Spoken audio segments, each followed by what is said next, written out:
बिस्मिल्लाहिर्रहमानिर्रहीम। दोस्तों, APN news के साथ मोहम्मद शामिद। कश्मीर के मुतालिक हम काफी दिनों से बात कर रहे थे। लद्दाख काफी दिनों से हमारा हॉट टॉपिक रहा। ईरान चाइना से मुतालिक हमने बात की।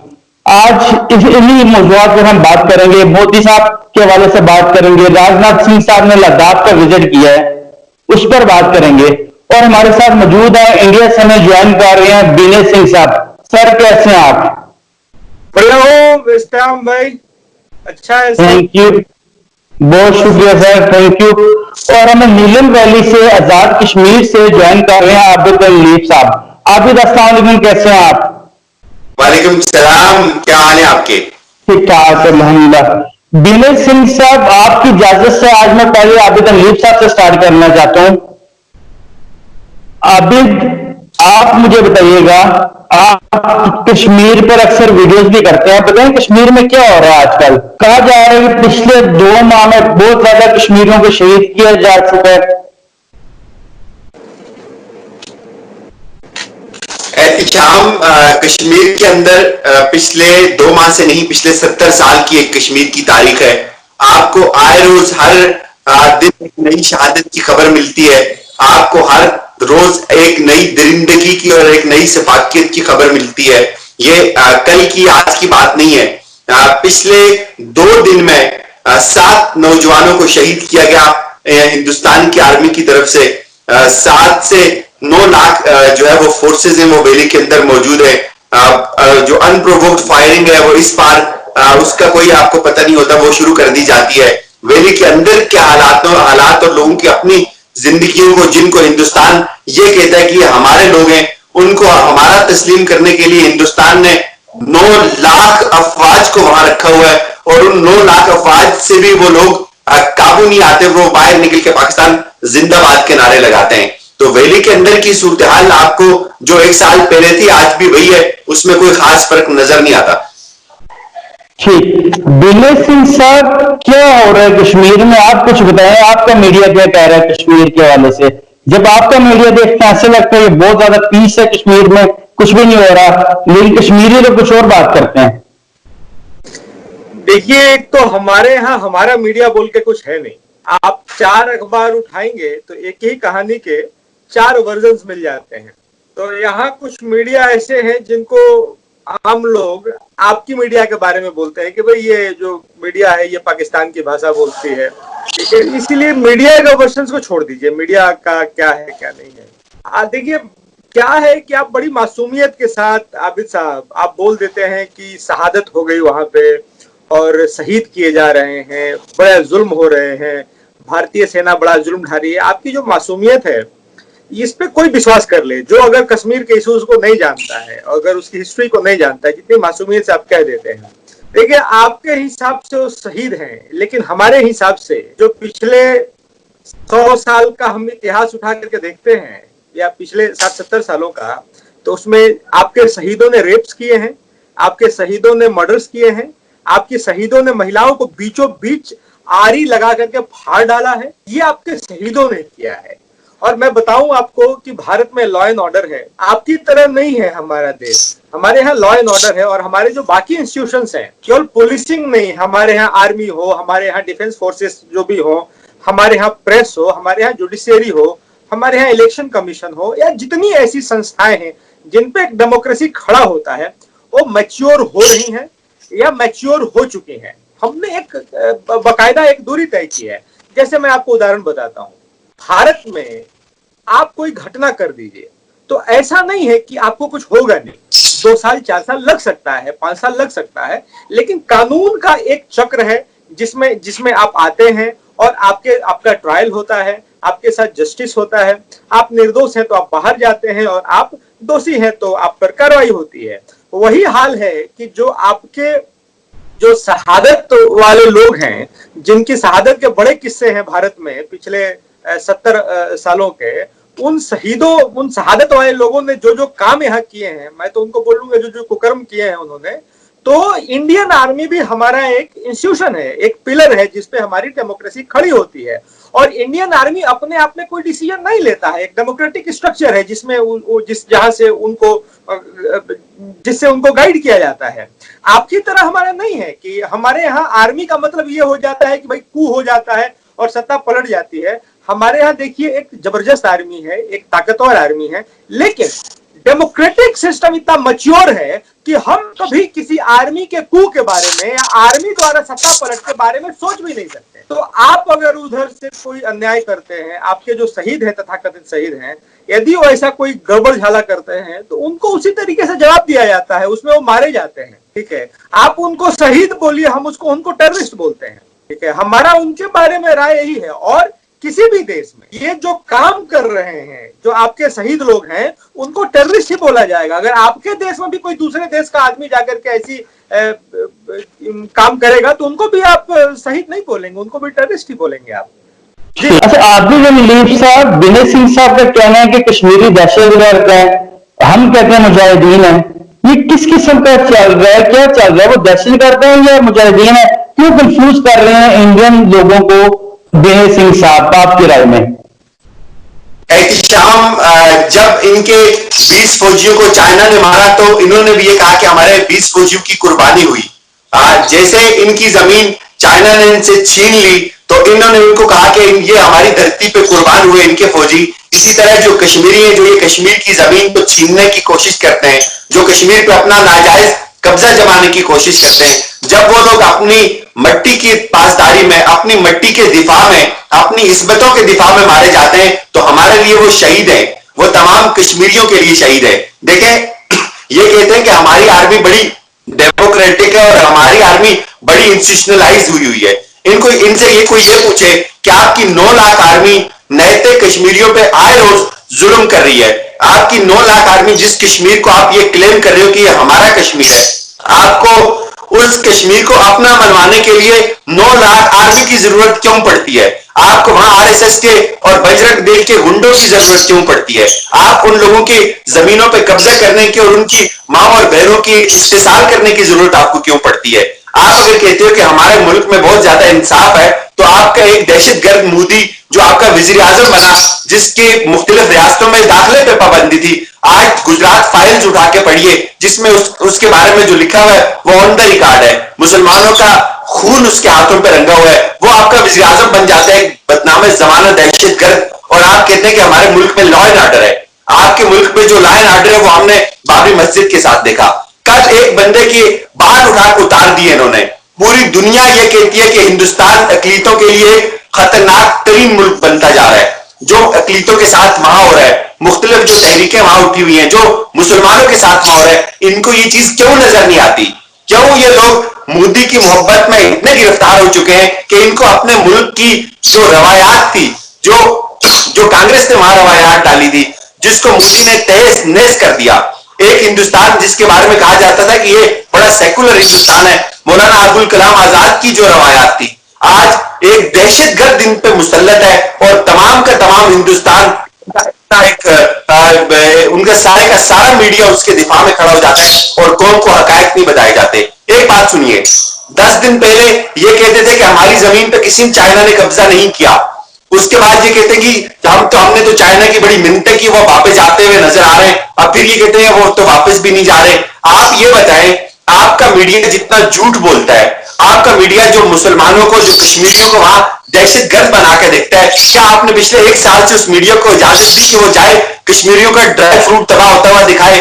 आपने उस मीडिया को इजाजत दी कि वो जाए वहां उन कश्मीरियों का कारोबार जिनका आपने 1 साल में जिनको घरों के अंदर महसूर करके रखा हुआ है वो उसको दिखाए? क्या आपने मीडिया तो दरकिनार, आपने इंटरनेशनल जो वफद आए उनको भी इजाजत नहीं दी। आपने जो लोग कश्मीर का विजिट करना चाह रहे थे उनको भी इजाजत नहीं दी। आपने लोगों के कारोबार तबाह किए, लोगों के फ्रूट्स तबाह किए, लोगों के फल मंडियों तक नहीं पहुंचे और आप ये कहते हैं कि कश्मीर आपका है। आप ये कहते हैं कि आपके अंदर आपके बहुत जो है वो जमहूरियत परस्त और जमहूरियत पसंद इदारे, आपके रवैये इंतहाई इंसान दुश्मन और सफाकियत पे मबनी है। आपने आज तक कश्मीरियों का गला घोंट के रखा और आप एक कश्मीरी से भी ये नहीं कहलवा सके कि हिंदुस्तान जिंदाबाद। आज भी हर रोज हर जो कश्मीरी वहां शहीद होता है वो पाकिस्तान के परचम में लिपट कर उसको अपना फर्ज समझ के उसमें शहीद होता है। और आप कहते हैं जी कि वो आपके लिए वो दहशतगर्द है। आपकी फौज हमारे लिए दहशतगर्द है, जिसने नाजायज कश्मीरियों पे मुसल्लत करके रखा हुआ और गन पॉइंट पे कश्मीरियों को शहीद किया जाता है। क्या आपको ये चीज नजर नहीं आती? क्या आप जो लोग दिफा करते हैं, क्या उनके अंदर इतनी इंसानियत नहीं है कि इसके खिलाफ खुल के बात करें, पूरी दुनिया को बताएं कि ये सफाक आदमी है?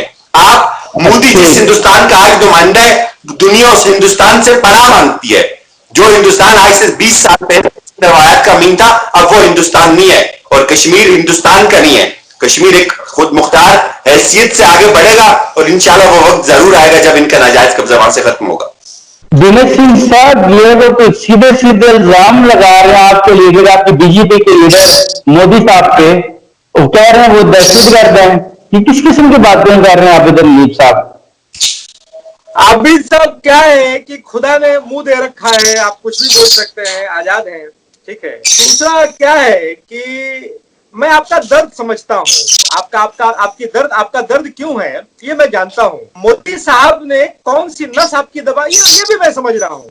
आप लोगों ने जो एक दुकान खोल रखी थी दहशतगर्द की पिछले 60-70 सालों से, उस पर ताला लग गया है। आपके जो शहीद हो रहे हैं, जो आतंकी आकर के यहाँ गोली मारते हैं निर्दोष लोगों को, जो गला रेतते हैं, आजकल लश्कर को कमांडर नहीं मिल रहा है। एक कमांडर 10 दिन के लिए आता है, फिर 20 दिन पोस्ट खाली रहता है, फिर छोड़ देते हैं हमारे आर्मी वाले। अब फिर उनको कमांडर मिल नहीं रहा है साहब। दूसरा एक बात समझिए कि आप हमारी आर्मी को दहशतगर्द कह रहे हैं, आप हमारे सिस्टम को कोस रहे हैं, आप हमारे प्रधानमंत्री को कोस रहे हैं। मैं आपकी भाषा का इस्तेमाल नहीं करूंगा आबिद साहब, लेकिन मैं आपको एक छोटा सा कंपैरेटिव स्टडी बताता हूं। आपके यहाँ आपको याद है कितनी ऐसी घटनाएं हैं कि जो राजनीतिक सत्ता है उसका तख्ता पलट करके सेना काबिज हो गई और सेना ने राष्ट्रपति घोषित कर दिया, आर्मी चीफ राष्ट्रपति हुआ। कितनी घटनाएं हैं, आपको याद नहीं होगा ऐसी कितनी घटनाएं हैं। भारत में ऐसी घटनाएं कितनी हैं? एक घटनाएं नहीं है, हो भी नहीं सकती। इसलिए नहीं हो सकती क्योंकि जो हमारा डेमोक्रेटिक स्ट्रक्चर है उसको हमने स्ट्रेंथन किया है। आपने केवल एक काम किया है, भारत को गाली दो, अपनी नेतागिरी चमकाओ, भारत को गाली दो, अपने कौम को वहां पे बिजी रखो, कश्मीर की बात उठाओ, अपने लोगों का डेवलपमेंट मत करो और उन लोगों को उलझाए रखो इन भावनात्मक मुद्दों में। और दूसरा मैं आपको बता रहा हूं कि देखिए आबिद भाई, मैं यही बता रहा था कि आप मुबारक हो जो आप जिस तरीके से सोचते हैं, हमेशा भारत के खिलाफ, भारत ने ये किया हो क्या, लेकिन मैं वही बोल रहा था कि आपको थोड़ा भी इल्म है कि भारतीय क्या सोचते हैं आपके बारे में। आप बड़ी आसानी से कह देते हैं कि आरएसएस ने कर दिया, विश्व हिंदू परिषद ने कर दिया, बजरंग दल ने कर दिया। आपके यहाँ सैनिक स्कूल पे हमला हुआ था, बच्चे मारे गए थे, आतंकियों ने मार डाला था। भारत का क्या रिएक्शन होना चाहिए? जो भारत की कल्पना आपके दिमाग में है कि भारत जैसा सोचता है, भारत क्या सोच रहा होगा? ये जो आरएसएस के लोग बता रहे हैं ना, ये लोग घरों में रो रहे थे कि कोई दुनिया के किसी कोने में, वो पाकिस्तान ही क्यों नहीं हो, कोई ऐसा बच्चों के साथ कैसे कर सकता है? अरे साहब, अभी भी इंसानियत जिंदा है। हम लोग इंसानी दृष्टिकोण से भी एक दूसरे को देख सकते हैं। और आप कश्मीर की बात कर रहे हैं, कश्मीर किसका है? अरे पाकिस्तान किसका था साहब? अभी कुछ दिन पहले तक तो 1947 में पाकिस्तान भी तो भारत ही था। आप तो कश्मीर में पड़े हुए हैं साहब। अरे पाकिस्तान तक हमारा था भाई।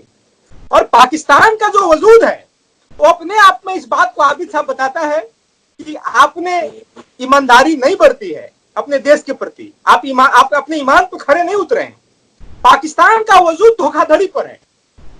किसी एक आदमी ने अपने को ताकतवर बनाने के लिए, जिसको आप अपना ये राष्ट्रपिता बुलाते हैं जिन्ना साहब, उन्होंने अपने जिद में पाकिस्तान खड़ा कर दिया और पूरी की पूरी कौम चुप रही। ये धोखाधड़ी तो थी भारत के साथ। आप जिस देश में रह रहे हैं उस देश के साथ तोड़ करके एक दूसरा देश बनाने लगा। ये कौन सी ईमान पे खड़ा उतरने वाली बात है साहब? ये कौन सी ईमान पे खड़ा उतरने वाली बात है? पाकिस्तान हमारा भाई। आप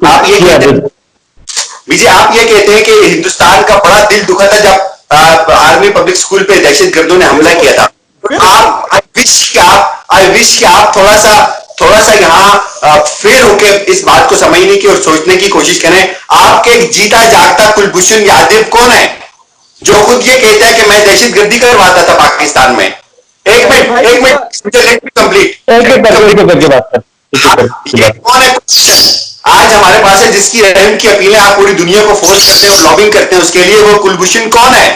आज जो हिंदुस्तान उससे इनकार कर रहा है कि भाई तुम्हें हमने इस्तेमाल कर लिया पाकिस्तान के खिलाफ, आप दफा तुम जाओ जहन्नम में जाओ, तुम्हें ये चढ़ा दे फांसी, हमें इससे कोई सरोकार नहीं है। आपका एक टेररिस्ट जीता जागता सबूत हमारे पास है जिसने बलूचिस्तान के अंदर दहशतगर्दी की। आज बलूचिस्तान के अंदर जो बागी लोग हैं उनको स्पॉन्सर कौन करता है? आप आज की बात ना करें साहब, आपकी तो एक तारीख है, आपके कांधे पे मुक्ति बानी की एक तारीख है जो 70 से शुरू होती है। आपने हमेशा पाकिस्तान की पीठ पे छुरा घोंपा, आपने सुकूत जो ढाका है उसका सबसे पहला किरदार आप लोग हैं। और आप कहते हैं कि हमारे यहां दुख हुआ, हमें पाकिस्तान के अंदर जो दहशतगर्दी हुई, जो आर्मी पब्लिक स्कूल में हमला हुआ, दहशतगर्द कहां से ऑपरेट होते थे? अफगानिस्तान से होते थे। आप लोग अफगानिस्तान को पाकिस्तान के खिलाफ करने के लिए कितना स्पॉन्सर किया इंडिया ने? हमेशा जहर उगलता रहा। एक साल पहले तक के बयान उठा के देखे मोदी के कि हम पाकिस्तान को तनहा कर देंगे। आपकी सारी सियासत इंटी पाकिस्तान होती है। आप आज ये बात करते हैं कि इंडिया के लोग हमारे लिए क्या सोचते हैं। मैं सबकी बात नहीं करता, इंडिया में बहुत जेन्युइन लोग हैं। इंडिया के अंदर वो लोग हैं जो कांग्रेस के नुमाइंदे, उनको तो आपने बिल्कुल साइड पे कर दिया। इंडिया का जो एक अच्छा चेहरा था उसको आपने बिल्कुल सरफेस से हटा दिया। अब इंडिया का जो चेहरा है, जो इंडिया की नुमाइंदगी करता है, मुझे अफसोस होता है ये कहते हुए कि वो मोदी करता है। मोदी जो है टेररिस्ट है खुद, जिसपे खुद मुकदमात हैं, जिसपे खुद मुसलमानों का खून है। और आप ये बात करते हैं कि लोगों के वहां दिल दुखते हैं। मैं सबकी बात नहीं करता, हिंदुस्तान के अंदर अच्छे लोग भी हैं, लेकिन आपके नुमाइंदा लोग कौन है? जो आप इस बात को देखें कि आपका जो इलेक्शन लड़ा जाता है वो हमेशा हेट स्पीच पे लड़ा जाता है, वो पाकिस्तान के खिलाफ, वहां सियासी जमातें उनको वोट पड़ता है। क्या ऐसा नहीं है? क्या ऐसा नहीं है कि आरएसएस के गुंडे कश्मीर के अंदर उनको खुली छूट दी हुई है? क्या ऐसा नहीं है कि आरएसएस के गुंडे वहां मुसलमानों के घरों को जलाते हैं, वो हिंदुस्तान के मुसलमानों के घरों को तबाह करते हैं, उनकी माओ बहनों बेटियों की इज्जतों को छेड़ते हैं? क्या ऐसा नहीं है? अगर आपको आरएसएस को पालने की जरूरत क्या है? एक इंतहा पसंद नजरिए की हामल एक मुतशद्दिद गिरोह को पालने की जरूरत क्या है? आप इस बात का जवाब दें कि उसकी जरूरत आपको क्यों पेश आती है।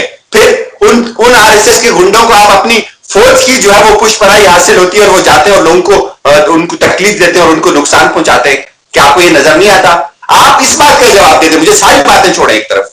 9 लाख जिस कश्मीर को आप ये क्लेम कर रहे हैं कि वो आपका कश्मीर है, 1 साल हो गया आपने 9 लाख उनकी गर्दन पे बिठाए हुए, उनको गन्ने देके और जदीद असला देके आप उनसे ये नहीं करवा सके। तो ये कौन सी ये कौन सा जियोग्राफिया, ये कौन सी हमदर्दी है कि 1 साल से लोग आपका नाम लेने को तैयार नहीं है? कभी ये सोचा आपने? जी पीके सिंह सर, देखिए, आप जो ये बोल रहे हैं ना, मैं समझ रहा हूं। आप कौन से अखबार पढ़ते हैं? आप पाकिस्तान के बाहर के भी अखबारों को पढ़िए। आप पूरी दुनिया को थोड़ा सा उस कुएं से निकल करके बाहर देखिए। आप बोल रहे हैं कि आपने बना दिया। अरे हमारे यहाँ प्रधानमंत्री ऐसे नहीं बनाया जाता भाई, जैसे आपके यहाँ बन जाता है ना कि आर्मी ने तख्ता पलट कर दिया। जो सेनाध्यक्ष हैं आपके यहाँ, आर्मी चीफ है, वो राष्ट्रपति हो गए। इमरान खान को आर्मी ने सपोर्ट कर दिया, वो साहब वहां के वजीर आजम हो गए। हमारे यहाँ ऐसा नहीं होता। 130 करोड़ का देश है और वोटिंग होता है यहाँ पे, बड़ी ईमानदारी के साथ वोटिंग होता है। आप एक करके बात करते हैं और एक करके बात करते हैं। 120 का हैरान हूं कि उन्होंने कैसे ये पूरी दुनिया आप एक करके बात करते हैं, एक करके बात करते हैं। जिसको सबसे ज्यादा वोट मिलता है वो पार्टी फिर आती है। फिर और एक प्रोसेस है जिसमें से प्रधानमंत्री छन करके निकलते हैं, प्रधानमंत्री बनते हैं। हमारे यहाँ आर्मी और सेना प्रधानमंत्री राष्ट्रपति नहीं बनाती साहब। दूसरा, आप पता नहीं कहां का बता रहे हैं कि खून में हाथ सने हैं, आरोप हैं, मुसलमानों का मर्डर किया। कहां, किस किताब में पढ़ लिया साहब आपने? कौन सी रिपोर्ट देखी आपने? कोई रिपोर्ट नहीं है ऐसी कोई रिपोर्ट नहीं है। मैं चैलेंज करके बोलता हूं, ऐसी कोई रिपोर्ट नहीं है। और अगर है इस्तेहाम भाई तो उस रिपोर्ट के साथ अगली बार बैठिए, उस पर डिबेट करेंगे। कोई रिपोर्ट नहीं है ऐसी। अभी तो आपने कहां पे पढ़ा है ये? और आप जो कहते हैं वही सही नहीं हो जाता। हमने बताया कि हमारे यहाँ पूरी प्रक्रिया है, हमारे यहाँ न्यायपालिका है। अगर कोई एक छोटा सा पॉकेट मार भी होता है तो भी वो सजा पाता है। कोई किसी की हत्या करता है तो सजा पाता है, कोई बच नहीं सकता हमारे यहाँ से। आपके यहाँ जैसा नहीं है कि आर्मी संरक्षण दे रही है तो साहब हाफिज सईद वहां साहब बने घूम रहे हैं।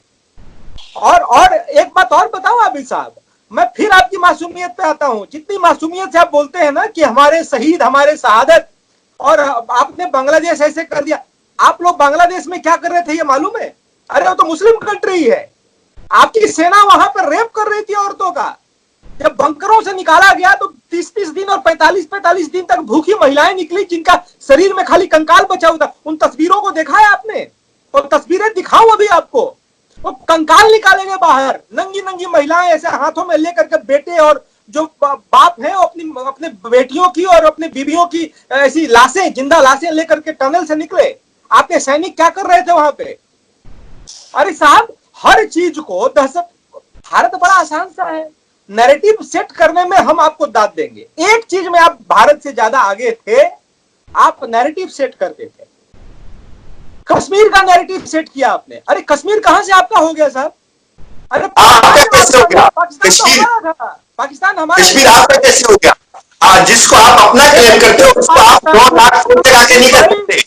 जिस पाकिस्तान का हिस्सा आप कश्मीर को बता रहे हो, पाकिस्तान ही भारत का था। और पाकिस्तान बना आपकी, आप जिस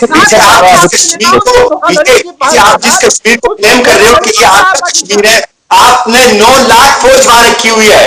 9 लाख फौज की क्या जरूरत है? आपका है 9 लाख फौज की क्या जरूरत है?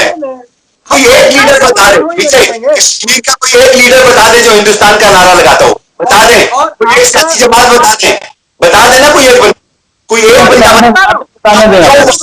आप कानून करके बात कर रहे हैं, आप चेंजेस कर रहे हैं।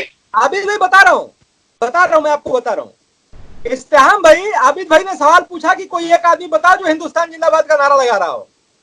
आबिद साहब, दोनों तरफ से लोग मरते हैं। हमारी सेना के भी लोग मरे, हमारे जम्मू कश्मीर के में काम करने वाले कई मुसलमान भाई भी मरे, और वो दहशतगर्द आतंकवादी भी मरे। आतंकवादियों की शहादत में 4 लाख लोग इकट्ठा हुए, आपको दिख गया आबिद भाई। लेकिन जम्मू कश्मीर पुलिस वालों की शहादत में 4 लाख लोग निकले थे। ये कौन लोग थे? अरे ये वो लोग थे जो हिंदुस्तान से मोहब्बत करते हैं, जो कश्मीर से मोहब्बत करते हैं, जो कश्मीर को हिंदुस्तान का हिस्सा मानते हैं। ये आपको रैलियां नहीं दिखी। एक मिनट देखिए, अच्छा ठीक। अच्छा बीके सिंह साहब एंड आबिद अली साहब, अब सर आबिद हो गई आबिद साहब। एक साल से आपने कश्मीर की हैसियत को खत्म कर दिया। एक साल आपने ये दुनिया को बता दिया कि कश्मीर हिंदुस्तान का है, तो 9 लाख फौज क्यों रखी हुई है वहां? छोड़ देना लोगों को। आप देख लोगों को इस्तेसाब राय का, लोगों को वोट करने का, आपको ये वहां बस्तियां बसाने की जरूरत क्यों पेश आ रही है? आप क्यों डेमोग्राफिक चेंजेस करके वहां हिंदुओं को आबाद कर रहे हैं? इसकी जरूरत क्यों पेश आ रही है? 9 लाख फौज क्यों रखी हुई है? आप अपने मीडिया को वहां जाने देना। आप लोगों को क्यों उनके घरों में मुकैयद करके रखा हुआ है? आप इंटरनेशनल जो इदारे वहां जाना चाहते हैं उनको जाने देना वहां। देखिए, ये जो डेमोग्राफिक चेंज का आपने बात किया ना, ये आपका शब्द है, ये आपकी स्ट्रैटेजी है, आपकी कॉन्स्पिरेसी है। मैं काम करता हूं थोड़ा बहुत ही कॉन्स्पिरेसी थियरीज पे। आपने कश्मीर में ही कोई डेमोग्राफी नहीं चेंज किया था आबिद भाई। आपने भारत के कई जगहों पे डेमोग्राफी चेंज करने का प्रयास किया। और पाकिस्तान और बांग्लादेश, जो पहले पाकिस्तान, जो पूर्वी पाकिस्तान और बाकी जो ये 2 जगह जो मुस्लिम बाहुल्य एरियाज में बने, ये भी डेमोग्राफी चेंज करके ही आपने लिया। तो डेमोग्राफी चेंज देखिए आपके अंदर से निकल गया। आप डेमोग्राफी अभी भी कई जगहों पे चेंज कर रहे हैं, और डेमोग्राफी रिस्टोर हो रही है। कश्मीरी पंडितों को आपने मार कर भगाया था, उनका रेप किया था, उनको आरी से काट डाला था भाई। उनको फिर से रीस्टैब्लिश किया जा रहा है, फिर उनको रिइंस्टेट किया जा रहा है, उनको अब उनके घरों में पहुंचाया जा रहा है। और सेना इसलिए चाहिए ताकि कोई दहशतगर्द आए तो 2 घंटे के अंदर हम उसको मार गिराएं, और अभी हो रहा है। 27 फरवरी याद है? कमांडर अभिनंदन भूल गए? कौन अभिनंदन? अभिनंदन भूल गए? अब तो मैं आपको याद दिलाऊं, आप बाकी तो भूल गए। 90 हजार सैनिक आपके छोड़े थे भाई हमने। 1 लाख सैनिक छोड़े थे आपके। आप एक अभिनंदन को भूल गए? अरे आपके 1 लाख सैनिक बांग्लादेश में हम उनको चाहते तो उनके साथ सब कुछ कर सकते थे। वो भूल गए आप भूल गए वो ट्रीटी। आपके जो आर्मी के ये ऑफिसर थे उन्होंने साइन किया था कि हम हार रहे हैं, और हाथ जोड़ करके आपने 90,000 सैनिक छुड़वाए थे बांग्लादेश से। अरे एक अभिनंदन, और अभिनंदन हमारा शेर है भाई। और बहादुरी के साथ गया, बहादुरी के साथ लौटा। और कुलभूषण जाधव की बात कर रहे हैं। अरे कुलभूषण जाधव आपके कब्जे में है भाई। कुलभूषण जाधव से जो बुलवा लीजिए, कुलभूषण जाधव से बोलिए कि भाई मैं चंद्रमा पे रहता था, तो कुलभूषण जाधव बोल देंगे कि मैं चंद्रमा पे रहता था। वो बेचारा सीधा साधा आदमी, और कोई नहीं मिला तो कुलभूषण जाधव को पकड़ करके आप बता रहे हैं ये दहशतगर्द है। अरे भाई सब दहशतगर्द हैं। आप मुझे भी बोलेंगे कि दहशतगर्द है, मोदी दहशतगर्द है, मैं दहशतगर्द हूं, कुलभूषण जाधव दहशतगर्द है, भारत में 130 करोड़ लोग रहते हैं, ये दहशतगर्द है। एक बात समझिए, आप 24 घंटा एक ही काम करते हैं, भारत भारत भारत। हम 24 घंटा पाकिस्तान नहीं करते। हम उतना ही पाकिस्तान करते हैं कि जितनी बीमारी उधर से आती है उसके इलाज में जितना हमारा समय लगता है, हम उतना ही पाकिस्तान के बारे में चिंतित रहते हैं। आप सोचिए, आपको मुबारक हो। और मैं फिर बता रहा हूं, आपको 4 हाथ पैर नहीं है भाई। आप भी भारत में जैसे आदमी है वैसे आप भी आदमी है, इंसान है। आप अपनी तरक्की पे फोकस कीजिए। और आप हमारे भाई रहे हैं, अभी अलग हुए 100 साल भी नहीं हुए। आप अपनी तरक्की पे ध्यान दीजिए। आप अपने मुल्क के लोगों के बारे में सोचिए, भारत के बारे में सोचना बंद कर दीजिए। ठीक, और कश्मीर ओवर हो गया, कश्मीर चैप्टर ओवर हो गया भाई, कश्मीर इज ओवर। ठीक, बीके सिंह साहब आप तो लीड से पूछता हूँ। आप भी एक तो विनय सिंह साहब ने बार बार बोला एक तरह की बात कि पाकिस्तान बनाने की क्या जरूरत थी। आप बीके सिंह साहब को बताएं पाकिस्तान बनाने की क्या जरूरत थी। और दूसरे ये जो आप कह रहे हैं कश्मीर का चैप्टर ओवर हो गया, आप कश्मीरी हैं, खुद नीलम वैली पे रहते हैं, एलओसी पे रहते हैं, आपकी वीडियोस में हम दोनों तरह से फायरिंग शेलिंग होते हुए देखते हैं। आप बताएं कश्मीर क्या क्या क्या नतीजा निकलेगा, कश्मीर क्या वाकई ओवर हो गया, किस किस्म की बातें कर रहे हैं? सिंह साहब जरा जवाब दें, एक एक करके दोनों बोलिएगा।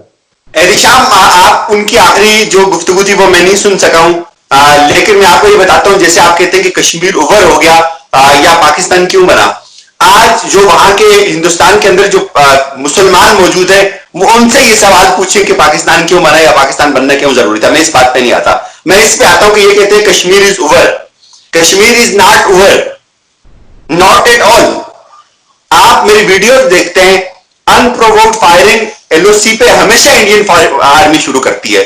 हमेशा इंडियन आर्मी ड्रोन और क्वाड कैमराज को भेजती है ऊपर, उनको गिरा दिया जाता है। हमेशा इंडियन आर्मी देखें, ये बिलेम करते हैं कि पाकिस्तान से लोग आते हैं। इनकी जितने भी बॉर्डर है सारी की सारी इन्होंने सील करी हुई है, उसके ऊपर फेंस किया हुआ है, उसको प्रॉपर उस पर लाइटनिंग की हुई है, उसकी मॉनिटरिंग हो रही है, 24 आवर्स उसकी सर्विलियंस होती है। उसके बावजूद भी जब हिंदुस्तान अंदर कोई इनका फौजी मारा जाता है तो ये बड़ी आसानी से ये क्लेम करते हैं जी कि ये तो पाकिस्तान से आया था। इनको जो नाइंसाफियां इनकी फौज कश्मीर के अंदर कर रही है, 1 साल से जो वहां कर्फ्यू लगा के रखा हुआ है, इनको वो चीज नजर नहीं आती। बुनियादी इंसानी हकूक मुअत्तल हैं, इनको ये चीज नजर नहीं आती। तमाम प्रेस 1 साल से बंद है, तमाम सहाफत मकबूजा कश्मीर के अंदर बंद है।